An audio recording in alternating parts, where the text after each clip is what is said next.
Grassroots Rugby days are back, and I am back in what is a pretty fucking cold United Kingdom, and obviously in Guernsey. Well, I think we're at 6 degrees at the minute, aren't we? Nice and warm compared to where we were. Oh yeah, -2 when we left. We got on the little Happy Shopper aeroplane.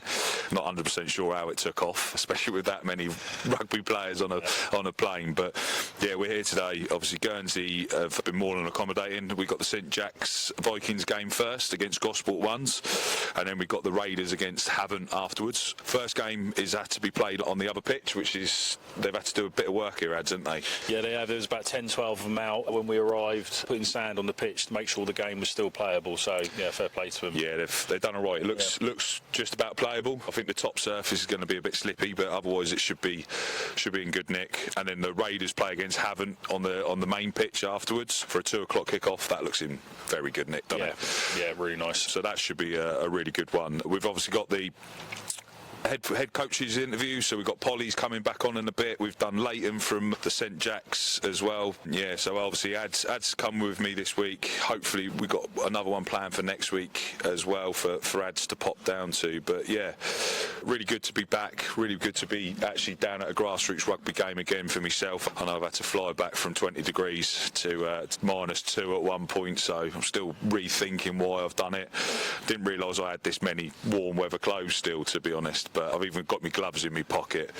But it's a really good day today. Weather looks good as well, mate. So I had a few tips off of what the game should be. But hopefully some exciting rugby.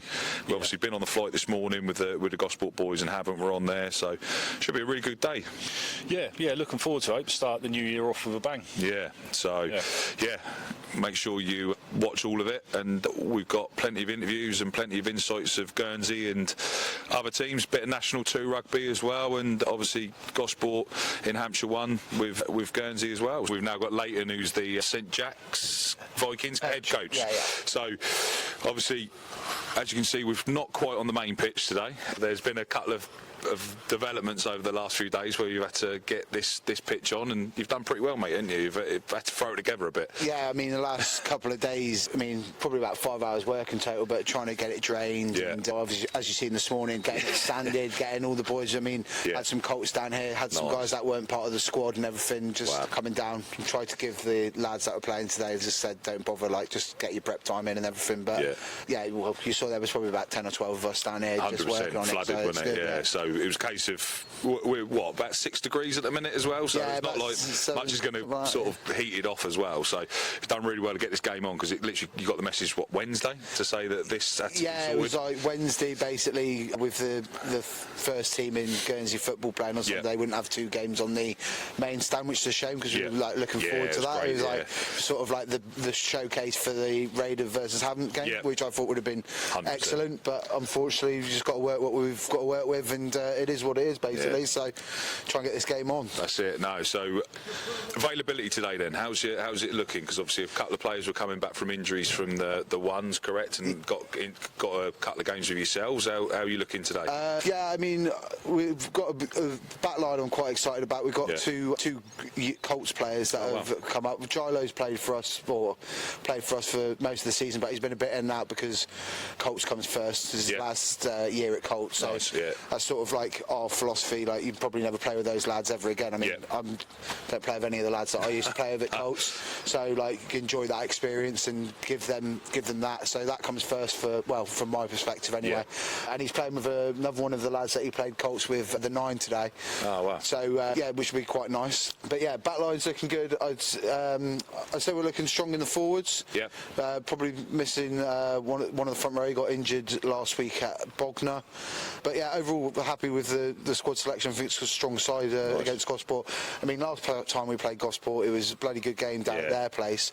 Yeah, they scored last play of the game and ended up taking it 20-11 or so, whatever it was, but it was a one-score game. Yeah, so fun fact, my actual last game for Gosport was against Guernsey St Jacques a couple of seasons ago. So before I moved to Spain, the last time that I played for Gosport was against for you boys, when you guys you were running like 90 odd points against other teams, and we had a really good game against you guys as well, and I got a cheeky pork pie in my last game, so I can't complain. So I've always got a little soft spot for you guys as well. So it'll be a really good game out there. Do you reckon it's going to be more of a forwards game because of the way the pitch is? I mean, I quite like to, like, with Geordie at the DOR of the Raiders and stuff, you know, he plays quite expansive, and I played for the Raiders as well, so I know the system and the new stuff they're trying to implement's not too far off what we were doing before. So I quite like to bring, even though obviously I was a 10 when I was playing, obviously, but I quite like to play quite a wide, expansive rugby, try and get to the edges and have a bit of fun. But in this kind of, you know, in this kind of time of the year, you need to, sometimes realistic. You just need to muscle up and just have it up front. And, you know, the pitch isn't actually that muddy, it's just it's like just boggy underfoot, right? So I'm still hoping that we can play some fun, exciting rugby. Nice. So obviously, who's the players to look for today? Who do you think is going to be the standouts? Look for the 13, the player coach Luke Sayer. Decent player, but I played Raiders with him as well a while ago now, but we played together. I would say our 8, he's just, wouldn't say that he's like super like no, he's not like super but he's a bloody hard worker. Like, he just like grab he just be around the park. He'll be aggressive, he'll work hard. He's someone to work for.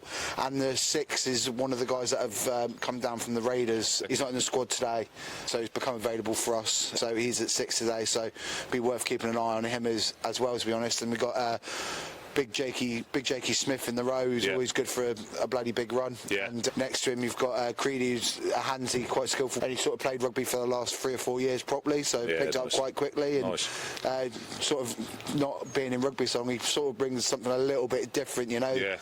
He's played on every level Ireland, so he's played basketball and golf and football. He's like a bit of an Ireland sportsman, playing everything, so he sort of brings all of those sort of skills in and around rugby, which is nice. It's like a little bit of skill, bit of hands, you know, silky. It's good. Brilliant. So obviously, as you said, you played for the Raiders. Have you always been a Guernsey boy?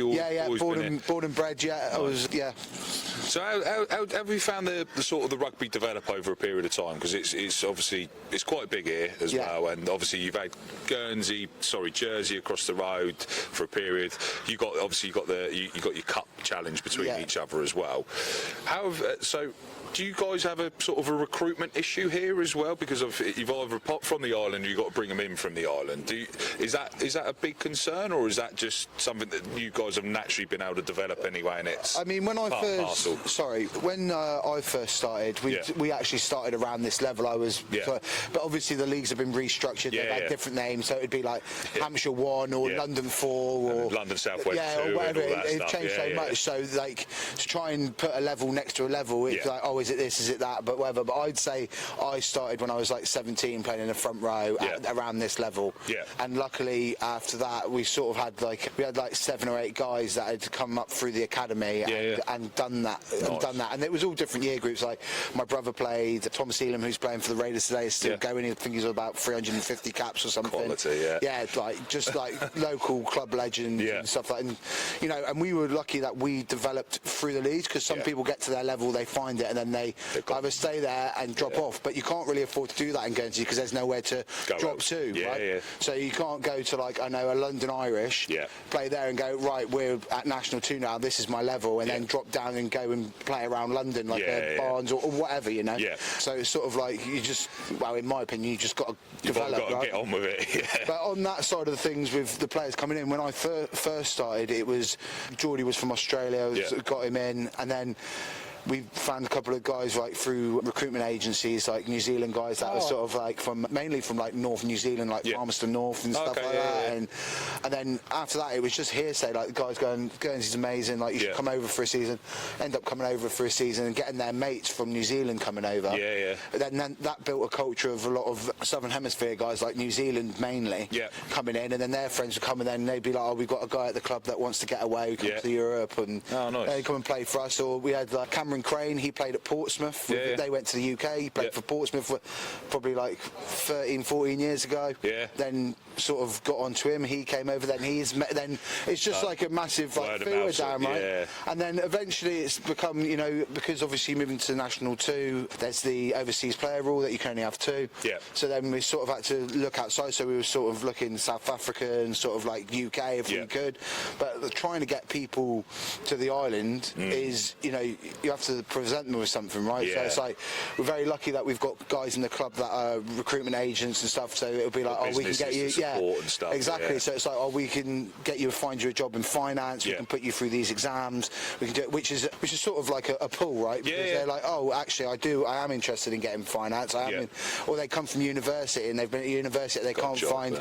I mean, probably like to get a job in the UK is a lot harder fight than to get a job in Guernsey, right? It's a smaller pool. Yeah, 100%. So, you know, come to Guernsey, get your things, and whether they stay or not, they're here for the duration of their exams, and then they go back and do whatever they feel they need to do or whatever. And if they play to a level as well, they can come and educate players that have been here. And as you say, if you've got your own development path as well here, that from lads that want to play rugby within Guernsey, and they get to play against players that have played at a higher level, it's only a positive for Guernsey rugby naturally, isn't it? Yeah, 100%. You know, that's sort of my main aim is as taking on this job sort of my first year of it is I want to develop guys from Vikings, whether they want to or whatever they want to do with their rugby, just play social rugby or go higher. Colts coming through, then bringing them right through the system. I want to try and get 4 or 5 guys a season featuring in these Raiders games. Yeah, it's brilliant. Because then it not just benefits Raiders, but it also benefits us because they're going to go in and out of that squad. They're going to get a feel for it. They'll either get the hunger to go, but then they can bring down whatever knowledge they learn from players down, because what I've actually found quite hard is transitioning from a player to a coach is you're trying to coach someone something that you did, but if you can't show and you can't do and you just explain, you've got to almost bring it down to and there's no disrespect to players, but you've got to bring it down to a level that they can understand, whereas we're used to different terminologies at a higher level of it. I coach under 16s over in Spain, and trying to coach 16-year-olds how to play rugby how you play or played, again, is a complex, because obviously they'll watch a different way and there's all these different ways of doing it, and as you say, if you can't show by doing, it's hard to then try to break down. I think that's what makes being a coach as well really exciting, because you've got to then think, how can I get that across, that message across, and make that work when somebody doesn't quite understand it as well. Definitely. And that makes it worth every Tuesday and Thursday standing around in the cold and stuff like that. It makes it 100% worth it. So obviously, you've been through a lot of the Guernsey years. What's probably your big standout point from being part of Guernsey, and what's the one bit that you look back on and think, I was there for that? Well, genuinely, and it's a bit of a cheap answer, but the whole thing, like being like a local lad, and like literally coming train on this pitch when I was under 11, going all the way through, and then just having, and just wanting to be there and be part of it. And then the first couple of years is sort of like you don't really understand rugby. You're 17, 18, right? And then you start learning what it's about and start learning its values and everything. And just seeing I think we got promoted for 5 or 6 seasons. Then we went up to National 3, and then we got relegated from National 2 back to National 3, and then we went in the COVID time, we went back up to National 2, and the boys are there. So my greatest achievement is actually getting to the club to the highest level that it's ever been with the boys. Brilliant.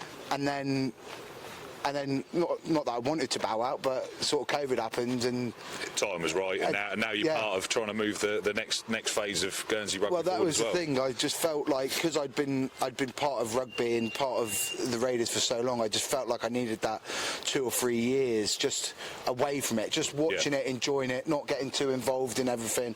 And then after that 2 or 3 years, you get that sort of hunger back, and you're like, actually, I want to give back to something that's given me so much. And that was how I felt about it, basically. So I had that opportunity and I took it. Good. Well, Leighton's been an absolute honour, mate. And thank you very much. We'll hopefully catch up. You say one of the player coaches is probably going to do the half-time chat with us? He'll probably do the full-time chat, but he's playing at 13. Sweet. Yeah, it'd be definitely one to look out for if it stays like this, for sure. If it gets a bit boggier, might everyone be the same pace, which is ideal for me. So, that's it. Perfect. Top man. Cheers, Leighton. Thank you very much. Really appreciate it. Bye, Carl. Hello, mate. You all right? I'm good, yeah. That flight in was fun, wasn't it? Oh, yeah. I think it was a little bit of a heavy landing, so I can't really complain. Do you know what I mean? But all of us on one side. is that like 40 rugby players all on one plate, one plane, plus some stragglers and some supporters? Yeah, some randoms, and all the bags as well. I don't know how it all fitted on there. It'll be all right. It was all right. It was good. It's what they do for a living, Carl. Mate, well, yeah, that's why I'm not a pilot, to be fair. It's probably the easiest option. Probably a baggage handler. Just throwing things. Probably just a sniffer dog, that's what it is. Today, how are you looking, team-wise? Yeah, looking pretty good. You know, we had a good game last week. The backs have stayed the same for the first time all season, so that's superb availability, especially for an overnighter away. Yeah. Forwards-wise, missing a couple of players, but you know the guys we've got coming in, stepping in, are fully capable of to do the job that we need them to do. So, you know, we've got a consistent pack, front five. Yeah. That stays the same. Side trivet moves to 8, which is great. Yeah, still solid that. Yeah. And we're getting a chance to sort of go and play some more rugby. Nice. Pitch has obviously changed from what was planned. Yeah. What's your opinions? It is what it is, you know. Don't look too bad. I know there's patches. It looks a bit Margate Beachy, but when you sort of play grassroots rugby, that's part of it. It's like, and they've obviously managed to get it on rather than cancel it. So 100% massive respect there. Yeah, if we got a phone call yesterday and said it was cancelled, I think the lads would have been a little bit pissed, bit annoyed, and just it's another rearranged game. And, you know, we all want the weekends off, but actually, when you know we're playing good rugby and we've got a good availability, let's got to keep it going on. And you know, all credit to them. They, you know, I turned up here at 10 at 9:30, and they're all forking 10, 12 of them out there, all shoving out some sand all over the pitch. But you know, it just means that it might play into our hand. We've got a big, you know, we've been strong up front most of the season. So if we can maintain that and maintain dominance in the front row, and hopefully then that allows us to push on and get the balls to the backs and let them do some damage. Yeah, nice. So game plan's just standard as what you do. Just get your shit done. Probably a couple of lads trying to put a rights wrong from last week. Probably potentially could have come away with a little bit more. I think last week's, you know, it is my big thing to the lads, and we say even in my team talks, is that it's gone, it's forgotten. You can't do anything about it. So if you allow it to fester, then you know it's just going to affect every decision that you make. So you know, just if you make a mistake, don't worry about it. Move on. It's just the same as look. Yeah, definitely. You know, we didn't get what we wanted last week, but do you know what? We're in the right places now. So you know, we know we're expecting a tough game today. You know, Guernsey coming off. You know, they've not had many games at home, and we know that they're a strong team at home, and you know, we're expecting a challenge today. That'd be good. Be a really good game to watch. And as me and Ads were saying a minute ago, imagine that if this is the one that's like for Fijian style rugby, and then obviously you got the proper pitch over there for the Raiders and that, and you guys are like throwing it around loose and goose. Yeah, well, it's good. It's good to actually sort of get that opportunity to, you know, today's great because we get an opportunity to play a game, and then you know some of the lads who haven't really watched a lot of like live rugby, we can go up and see, you know.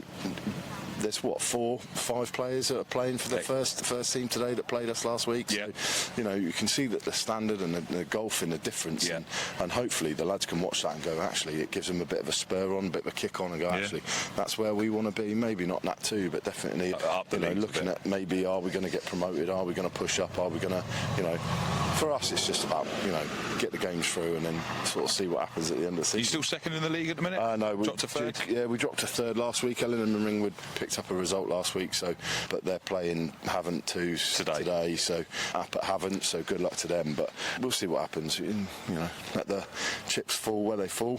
Yeah, and go ahead. You guys spoke about next season yet? It's January. Fair enough. You've got a plan ahead, haven't you? Yeah. Seeing as Tim's about 84 now, is he retiring next year, or is he still not decided? That's a Tim question. I'll catch him at the end of that. You know, I think it's, you know, every week is a discussion. You know, and like, I don't know where we're going to be. I don't know where I'm going to be. You know, I've got thoughts and processes in my head, and then, you know, but I'll keep doing this until the lads kind of sort of go, right, let's change the mindset. And you know, we've had a discussion about, you know, what would happen if we get promoted, where do we want to be, you know, long-term, short-term goals, all that sort of stuff, and they're positive, you know, so we'll have a look. But you know, ask me again on the 5th of April. Okay. And even then, that's Pompey away. But even then, we probably won't even know if there's how many teams are going up or down. So we're not fully sure. So you know, it's close in the league above. You know, to Hampshire clubs are near the bottom of the league. So, but you don't know what happens, whether 2 go up or 1 go up, and depends on how many people come down. So just got to put yourself in the right position, and if you can't take that top spot because of what Havants are doing, so week in, week out, Carl. That's it. All the cliches, all the game of 2 Captain halves. cliche. Do you know what I mean? You can say all the words mean nothing until the final whistle's gone. Yeah, until that fat lady's singing, there's another one. Until that fat lady's singing, we can't make anything. You know what I mean? There's no chickens, can't count them. No eggs, none of them. No, absolutely nothing. Polly, pleasure as always, Always mate. mine. And obviously we're on the pitch later, so it should be a good crack. Try and catch you at half time. 1 or 2, yeah. Yeah, only one or two, yeah. Yeah, you catch me at half time. That's cool. Hello, it's Adam here with the Rugby Through the League's Grassroots Days. I'm here with Jordan Reynolds, Director of Rugby for the Guernsey Raiders. Thanks for joining us, Jordan. Yeah, thanks for having me. Yeah, so we'll ask you a few questions about the game, but before we get on to that, I'm interested to know a little bit about your background and what brings you to the sunny Isle of Guernsey, because I understand you're from somewhere a lot sunnier than this. Yeah, I mean, this is the only time we've ever seen the sun in Guernsey. But yeah, look, I'm from Australia. I actually moved over to Guernsey by chance back in 2006, and I've been part of the club since then. Back then, I think we were level 10. You know, when I got here, I think there was probably like 6 or 7 guys turning up to training kind of thing. And if you look over where that club pitch is, that little crest, that was a small building, which was our clubhouse. Yep. Things have really progressed from there. You can see, you know, over my shoulder, we've got the stadium here now, and you know, we're getting close to like 800-900 people to a game, so it's been brilliant. But look, I played a lot of rugby when I was in Australia. I moved over here when I was 25, and the period between there, I mean, what's that, 18, 19 years or whatever, the period between there when I was 25 to, 40, 43 now, it's gone pretty quickly. You were scrum half, correct? No, I actually played you wouldn't know it from my size now. I put a lot of weight on after I finished, but I actually played a lot of fly half and 12, and then for a couple of seasons here I played 9, but it was more kind of like that's what we needed more than it was. And in all fairness, I was a pretty miserable 9, so I'm glad that I retired when I did. Brilliant. So what are your you're 5th in the league at the moment. Westcombe Park last week, wasn't it? Yeah, before Christmas, yeah. Sorry, yep. last time out. So it was a fairly narrow defeat, wasn't it? What are you going to do to bounce back today? Yeah, I think the biggest issue we had, we lost to Seven Oaks and then Westcombe Park, and leading up to that, we had literally a month off of rugby. Like we had 2 games cancelled, so everyone was playing regular rugby. And when we got back in, you could see we weren't a million miles off. We were just small inches away. We played a lot better when we went to Westcombe Park, but you couldn't sit there and deny either we had to win the game or didn't have to win the game. You know, I mean, they took their chance as well and got a couple of tries. And Westcombe Park are a decent enough side. Look, our goal for this season is we want to be in the top 6. With having 2 games in hand and still sitting 5th, it means we're in a pretty strong position. But look, from where we are, like I said, we had that 4-week break, and that really cost us going into this game. You can train as much as you want, but you can't replicate the game speed. So the way we kind of looked at it this week is like everyone's on a level playing field now because we've all had the 3 weeks off. So for us, we see that as an advantage for us because we've just had to cope with it, and we've structured our training to try and deal with that. We're up against a pretty decent Havant side, though. We were lucky to get a win against them away. The scoreline was 39-20, but to be fair, we scored 3 tries in the last probably 8 minutes. So if you look at a lot of their results this season as well, they've always been right at the depth that they've been losing those games, and I know they'll try and be wanting to fix that today. But for us, we've just got to get those little parts right that we did against Westcombe Park. And like I said, I think that was probably down to a lack of playing over that month. Brilliant. I was actually at that game, the Havant versus Guernsey one. It was quite a fun game to go and watch, and it just seemed to run away with it at the end, didn't you? I think the thing is, and Havant, like when we came up to this league, I think everyone does learn this. I think Havant have done a brilliant job so far. They've won some really good games, and they've always been really competitive against the top sides. But what I think you find is it's the attrition of those at 80 minutes. Like these sides, when we first came up, these sides were always blowing us off the park in the last 10-15 minutes, and it's it's really what you do in the summer. It's too late now. It's too late now. You've got to get it. You've got to get that attrition done in the summer, and then you can build that work ethic up as it goes along. But look, we believe 100% that they're going to be a better side than we last played them. You just got to see in their game at the moment, they're constantly learning and making improvements to their performances. So, for us, it means that we have to step up another level. But the good thing is we're at home. Excellent. So, how do you build that attrition in the summer? So it's down through training, so what we do at training. So funny enough, most teams are training for 2 hours, hour and a half, would probably be the norm.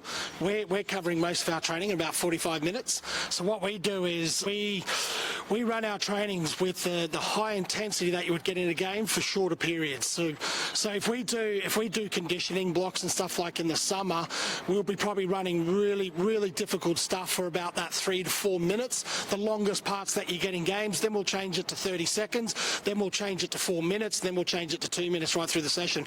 And what you're doing is you're building that stamina up. So in rugby, and everyone will do this, they'll go for these big long cliff runs and all that. But ultimately, rugby's built on body weight and body energized kind of dynamics. So we put that in, and that's probably gave us that kickstart through this season, is to be able to go, when do we have our break? Well, we get our break on penalties, scrums, things like that.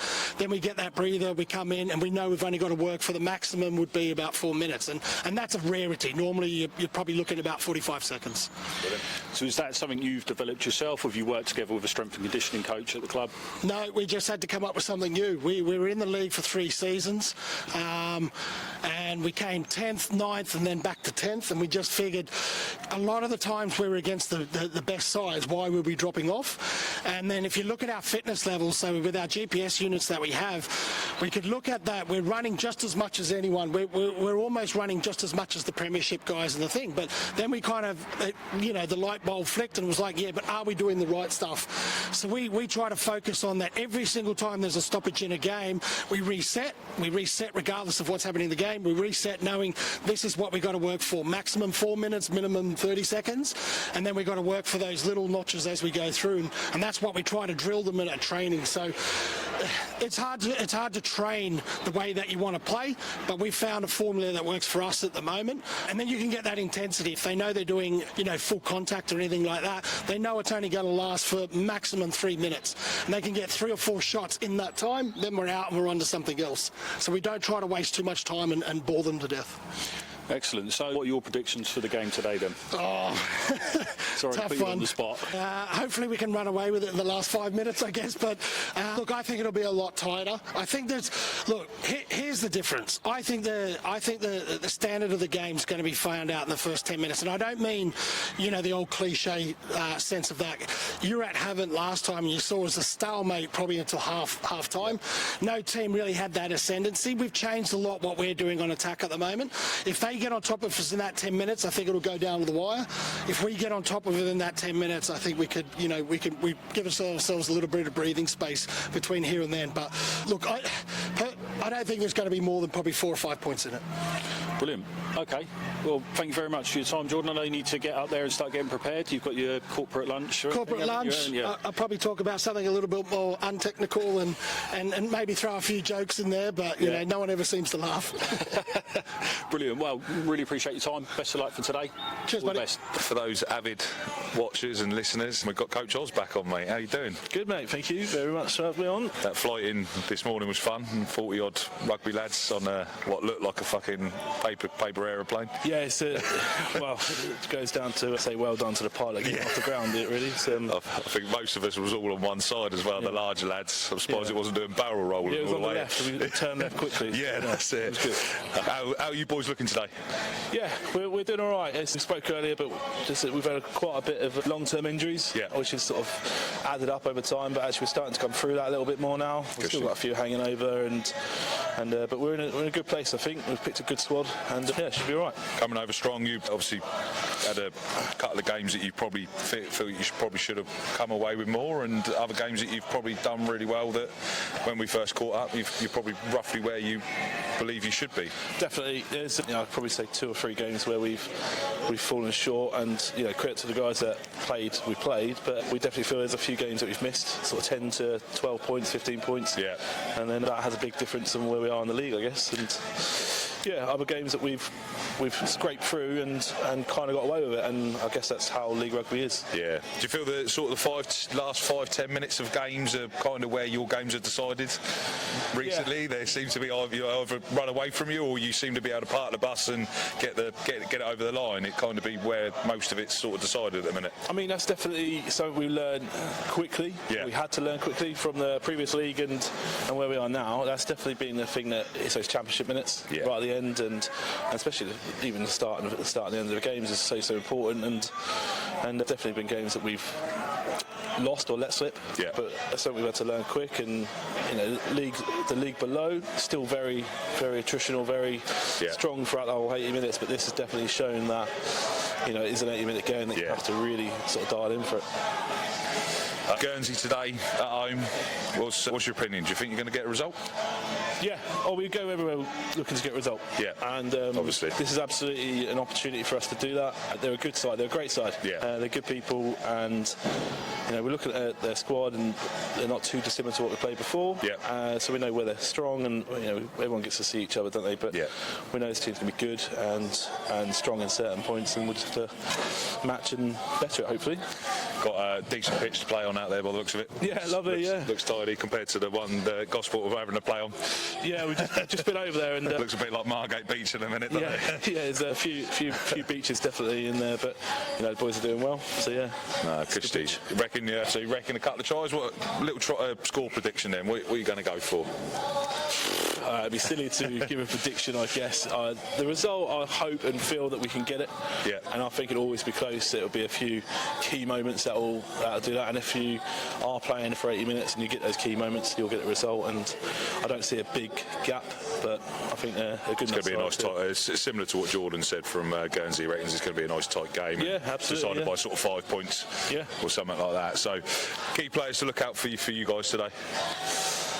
We got strong players, but definitely key players are our sort of key decision makers. Our 9, 10, our forwards, second rows that have got experience, and we've got some young guys in the team as well. A young, short amount of caps, however, put their body on the line, and that's the kind of player we want. So, some key players. See another podcast celebrity, Sean Sheps, is on the bench. He's ready and raring to go when he gets his chance back. Sheps, absolutely. Sheps is always banging the door, and credit to him. He was a stalwart, is a stalwart, and has played all of last season. But there's been moments where we've had to really challenge him. And I think he's come through that, and he's doing much better. And there's moments that he'll get his opportunity, and if you know Sean, I know Sean.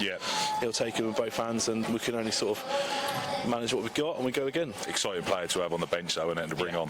You put him. No matter where you put him as well, like he can make that impact. Yeah, the system allows that position to have that opportunity. Yeah. And to his credit, last year and this year, he's taking opportunities when they come out. And to the guy that is starting, the same goes to him. Like he'll get opportunities also. But definitely to have Sean on the bench is always a positive for anyone. So definitely. Kushti, Oz, always a pleasure, mate, and catch up with you at half time. Yeah. Cheers, pal. Thank you, mate. Right, Bolly, obviously half time, mate. 15-7 to you guys. Yeah. Turned it around. You went behind for a little bit, didn't you? Yeah, we got the penalty and then they came back at us. We knew that was always going to be the case. We always knew today was going to be a hard game. Yeah. If we allowed their ball carriers to run with the ball, they're always going to make yards. 100%. So we just got to get on top of that. Take it to them. Like keep winning, dominating up front in scrums, and let's just start securing our line out.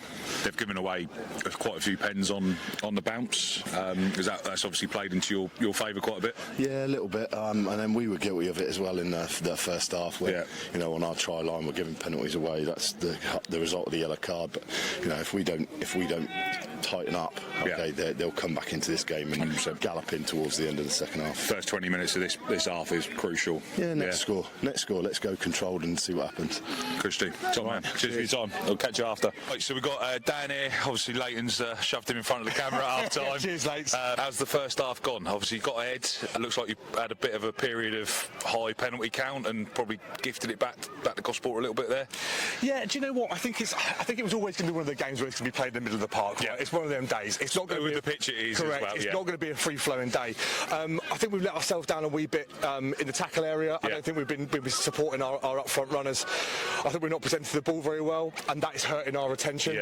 We've given a few penalties away, and like you say, when you're on the back foot, it's just giving away penalties. You as well. Correct. But we've just got to help ourselves. But we're closing down the space well, I think, and I think we'll come out in the second half a better side. What's the plan then? Just try and tighten the ship up for the second half, and just you know what? Wait for the last 10 minutes, or no? It sounds simple. Listen, I think we're too flat. I think the idea is that we're just going to shore up our attack, get those runners coming around the corner, and actually start punching some holes. And then we think that. Do you think the pitch has probably counteracted what you plan on doing? Because that's the way you guys like to play rugby, and trying to counteract against it's a bit boggy, isn't it? I don't think we've had many phases, have we?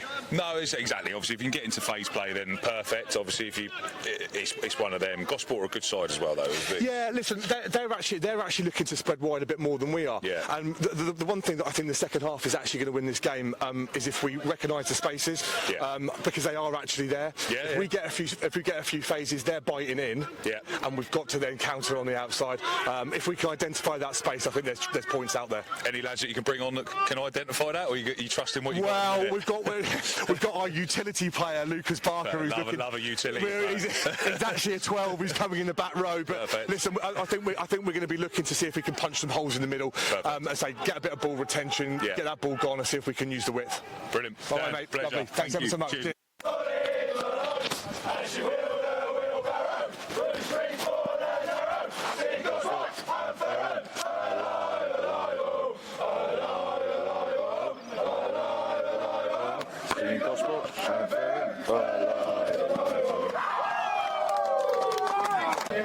There we go.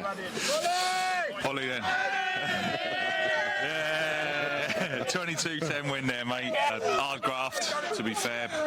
Attritional game. Yeah, absolutely. Good result, though. Yeah, great result. We come here that we were hoping to play on a nice, free running, flowing pitch, and we've ended up on a quagmire and a bog. So fair play to the Guernsey boys who've managed to get the pitch in a position for it to be played in. But I've got to take my hat off to all of my players who stuck hard and went at it for 80 minutes. Alex Burnett had a blinder out there, didn't he? Yeah, the whole back row really. Cy Trivet always does what he does, carries really well, and then defensively, Alex Burnett, James Wells when he came onto the back row, Aidan, all three of them, they tackled everything that was running at them.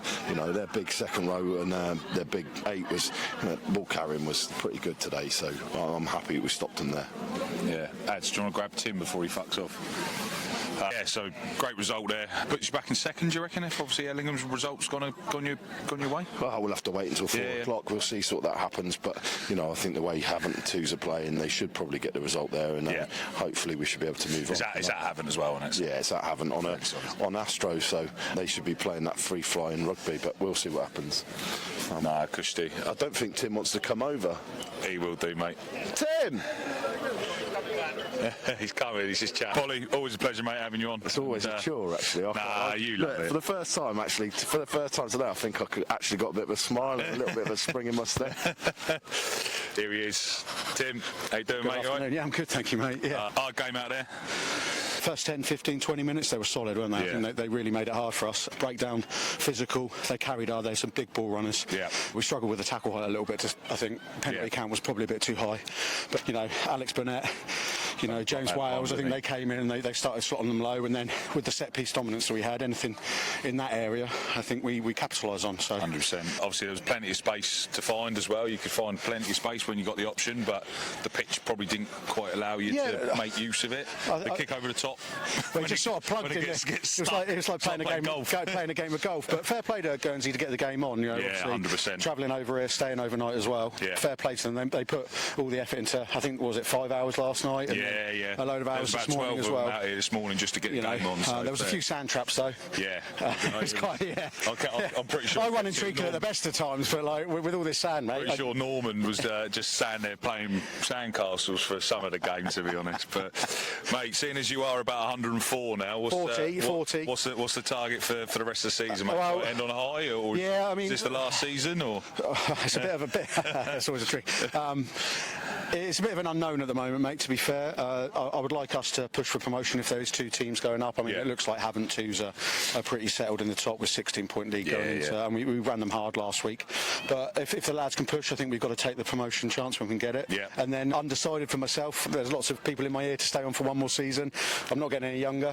Who knows, you might join the pod. I might join the podcast, yeah. I might join refereeing, I might go coach, I might play one more. I mean, the step up the next league is quite large and quite vast, so we need as many experienced players. I mean, we range from lads with over 150 caps to lads with like 6. Yeah. You know, you got 2 18, 19-year-old lads out there. You know, Harry the scrum half, was he 19? Stan on the wing, I think he's 19. Yeah. You know, you look around those sort of ages, and then you jump up to me and Danny Gamblin, 40, 39. It's a real vast thing, and you know, you'll be the first to know, mate. There you go. How about that for you? Pod exclusive. Will he stay for one more year? Yeah. But no, great result, mate, and cheers for jumping on. Thank you very much. Cheers, pal. Davey, hard one to take. Yeah, look, overriding disappointment, I think, about today. I think that, particularly in the first half, we didn't really hit our bootstraps at all. Yeah. There was an opportunity for us to, you know, get a bit of an ascendancy. We could have got in, I reckon, half-time just ahead. And attitude was right at the second half, but I think we're all collectively gutted about today. What do you think played into that? What caused that? Look, there's no doubt, and you know it's hard to blame things like the conditions, but you know we play a really expansive wide game of rugby, and that was fair play for getting it on. But it was like Charlie in the Chocolate Factory out there at times. Augustus Gloop was around. One of the lads kindly described the touchline like the Somme. Yeah, well, I think it was muddy. Yeah, but yeah, for sure. I think it was just it's a leveler, those pitches. Yeah. We've played them worse. There's no doubt about it. Yeah. But I mean, the type of game that we play, it's really hard to get some front foot on that. But look, we didn't give up. That's the main thing. Yeah. Discipline, though, I think was overriding. Yeah, obviously the ref was involved quite a bit throughout the game. Yeah, look, I've got no beef for the ref whatsoever. No, I think he had to ref what was in front of him. Yeah. And I think a lot of it's grassroots rugby, and people were making decisions for him a lot of the time. They're just silly mistakes that would normally, if you're fully up for it and you're not playing in the Somme, it'd probably make it a little bit easier. There's a bit of intelligence as well, where you know we're so desperate for the win now. I think that we lost the referee for a wee bit at times. I think today, and then we kind of got on top of each other a wee bit, and you know conditions didn't help. But when we've had the disappointment is we've had such a great week leading up to this. Yeah, we had a great, despite all the conditions. Yeah, I'm so proud of the club and the team, because you know there was 10 tons of sand dropped on that this morning. People were up here, the coaches were up here. Phenomenal. Last night, and you know first thing this morning to make the game go ahead. And you know, there's a lot of rugby cancelled in the country. Up and down everywhere. So amazing feat to get it done. How do you pick the boys up for the rest of the season? Because you've pretty much got a home advantage now for most of the rest of the season. Correct? Yeah, and that's right. And look, we've got the players to do it. Yeah. Our ambition is to consolidate, retain our position in this league. We can definitely do that. Yeah. I think there's a bit of retrospective attitude required, looking at ourselves, looking at what we're doing outside of our rugby training, because as the pitches improve, as the weather gets better, it's a glorious day today. Yeah, it's easy to play rugby when the pitch is perfect. We've got the team to do it. Yeah. So, but we've got to demand more of ourselves, I think. Yeah. And I think that's across the board, because you know being satisfied with I actually think no disrespect to the team that played today, but we are a better side. We can play better, but it's on the day. If you don't convert it, if you don't have the right attitude, then it's not going to work for us. Agreed. So big push for the end of the season, reset, and then massive Tuesday, Thursday. Yeah. Big away game. Yeah. Who you got next? Sorry. I am not 100% sure. It's not Sandown.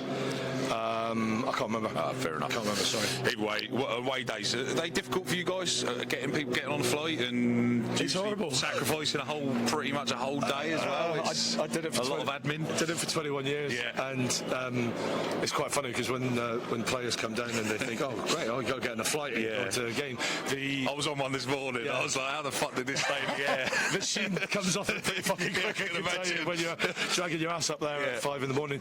But this is where we've got to make the most of our home advantage. 100%. Because we're used to doing that.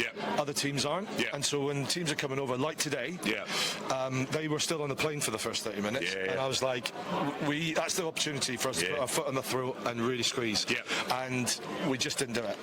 So look, we'll learn from that. We have to learn from it. Because the alternative is relegation. None of us want that. So we're not going to do that. So what we've got to do is learn from that and make sure that every team that comes over here would make them pay and make them feel like, getting on that plane and wish that they hadn't come over here. 100%. Dave, it's been a pleasure. Cheers, big man. I really hope I wasn't there on a Tuesday and Thursday after having a repair.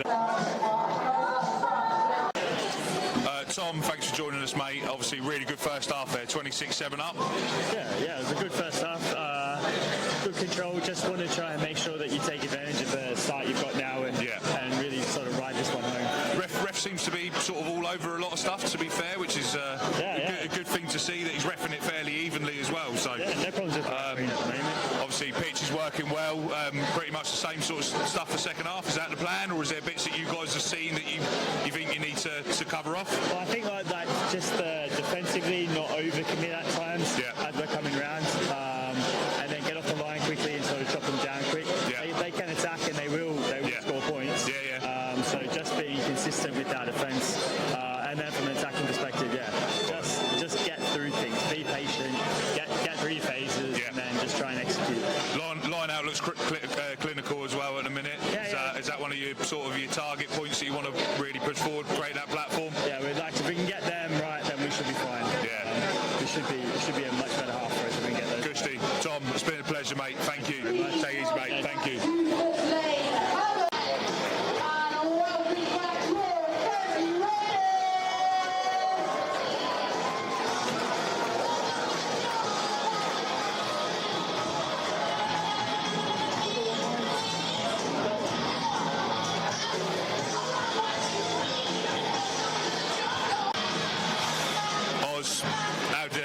What's the digestion of that first half, mate? Obviously 26-7. What's the work on? What's the plan? Not a great start. First 15 minutes we let in 3 tries, run through sort of silly errors and missed tackles and things like that. So frustrating, obviously. And I don't feel we gave ourselves the best account of ourselves. If that makes any sense. We wanted to apply for the first half. Going forward, we looked to challenge the lineouts again. Scrums settled down a little bit. They were dominant, and that's credit to those guys. And we've started to move the ball quite well, and we've got good field position now, and we've been in the camps most of the time on their half in that sort of second phase of the first half. So there's some good signs out of it. However, we can't really sort of negate the poor start. But, no excuses really. We've just got to make sure we don't do that now. Going forward, just got to make sure it's right. They've got what looks like a pretty good platform off the set piece. Have you put plans in place to try and disrupt that? Sure, I think we've challenged their line out quite well. With a few turnovers at line out as of late, so that's always a point of contact where we're sort of confident about. However, like I say, the scrum's been good for them, and we've sort of talked about certain aspects that the props got to think about, second rows and what have you, and there's definitely a moment where we're going to challenge today. So we'll see how it plays out, really. Brilliant. Don't want to keep you too much longer, mate. Really appreciate your time. Cheers, Oz. Jack, obviously, thanks for coming on the pod previously, mate, but we finally get to meet in person. Absolutely. Good game today, mate. Got a little pork pie as well, didn't you? I did, hard yards now. I'm in the forwards. They've moved me in from the wing. So how did that happen? What happened there? We're on the way to Sevenoaks away. Our number 8 went down sick. I started at 7, and I've just got 2 man the matches on the bounce playing in the flank, so why not continue it on? So Perfect bill for it, mate. You've probably got to realise you ain't a winger any longer. I mean, I've been told that a lot now, so I just might have to bite it. So, good game though, good result. 100%. Crucial to sort of get it back on track as well. Obviously, a couple of shit results really. I mean, like 2 losses on the road that we probably shouldn't have lost, so it's quite nice to come back after the break, blow the cobwebs out, and then we didn't do it in style, but we did it at a good level, so we can't complain. We're quite happy. So. Do you think they sort of shot themselves in the foot a bit at times, or do you think you guys were just clinical with what you had? I think, to be fair, we stuck to our game plan pretty well, so I can't really complain. And they're so difficult to beat. They were like that at their place. But when we have our structures and when we're playing with the ball, they're a really good side, aren't they? And what they've done for their first season in that too as well is massive, really. Cause I used to play against Havant growing up, and it's nice to beat them twice. I've never actually beat them, so it's quite nice to beat them in 2 years. So it's good. That's it. So we'll enjoy a few beers after this, and Good, Steve. Jack, we'll see you for beers after. Cheers, mate. Appreciate it. Cheers, pal. Jordan, great result there, mate. Obviously, the first half started really quick. Got some tries on the board. Managed to go through the gears and sort of killed any sort of comeback to an extent. Did that work out? Your game plan worked out pretty well today? Yeah, as I said to you before the game, if we didn't lock them out in the first 10 minutes, it was going to be a struggle. I mean, no coach expects it's going to be that good, but if you look at in the areas of momentum swings, they compounded for about 10-15 minutes, and we end up with 3 tries. And then after that first 20, then we compounded with 5 penalties in a row, and then they got their tries. So it's just those little margins that make a big difference. But really pleased with the 5 points against a good side like Havant. Huge side, and then obviously off the back of 2 pretty shit results from your standards as well. Where do you guys go next week? Have you got a game next week or the week after? Or so next week we're away to Canterbury. Right, so another big side in the league as well. Another big side, and then we're facing TJs at home after that. Then we're away to Dorking. Then we've got Barnes, and it's it all comes thick and fast. So to what was it today? 40 points. To get 40 points in these conditions, really good from us, and we can just build in next week on that. Yeah, 100%. I think probably not allowing the twos to play on that pitch beforehand probably played into it. I don't think it would have taken the cut. I think apparently there's a football game on here tomorrow. Right. I'm not too sure that's going to do it. No, the Guernsey twos, Gosport ones, pretty much played in the Somme over there. They, I think there might be a couple of bodies still left over there at the minute, but it's it's a fun game, great game to see, mate. Really good rugby. And what's the target for the season? And I'll try to get this out of Jack in the interview. What is your target? Because you guys have got big aspirations here.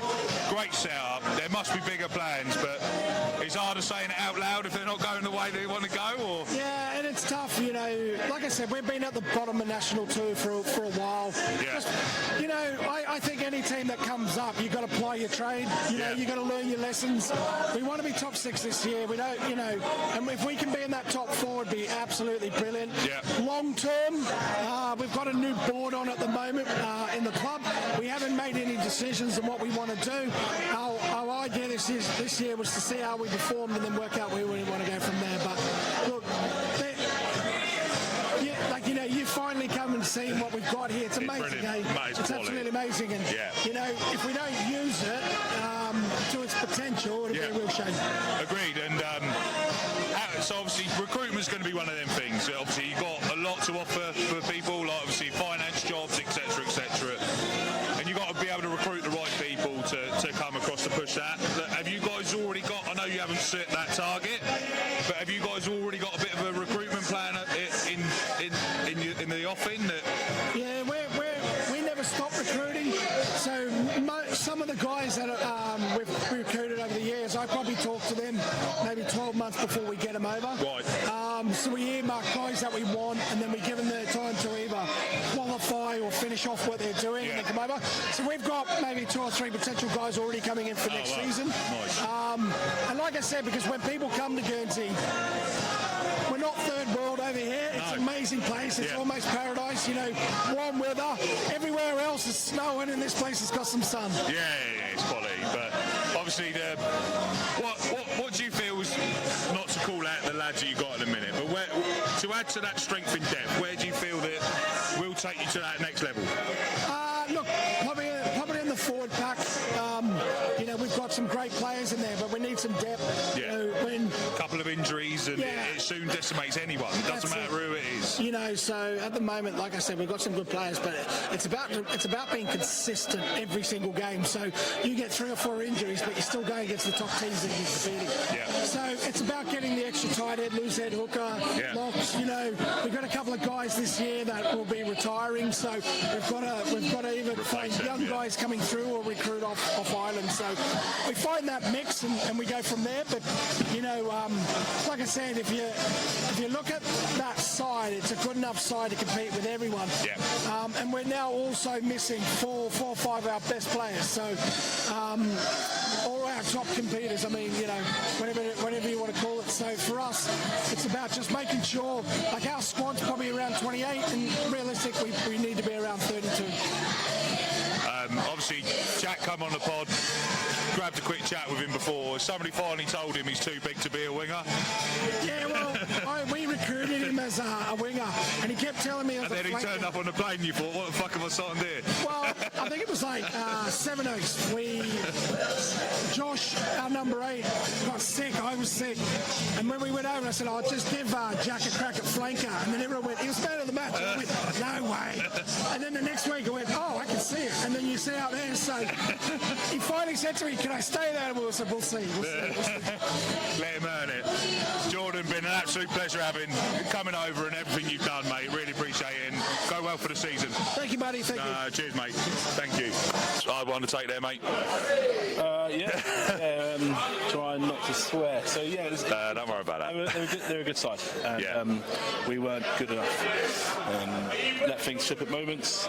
Key moments in the game, sort of compounded errors and things like that. And I won't say too much about referees because we need them in the game. However, errors. I think first half it was okay. I think the second half there was bits that potentially got away from him as well. Like they were great sides. They are they were clinical with what they got. Set piece came back through. We talked at half time that that was a moment to sort of capitalise on. But to their credit, they came back and sorted out a few issues, which is clear. And they sort of righted a few wrongs, which is good. How do you pick up and go again for next week? Who you got next week? Westcombe Park. Okay. Away.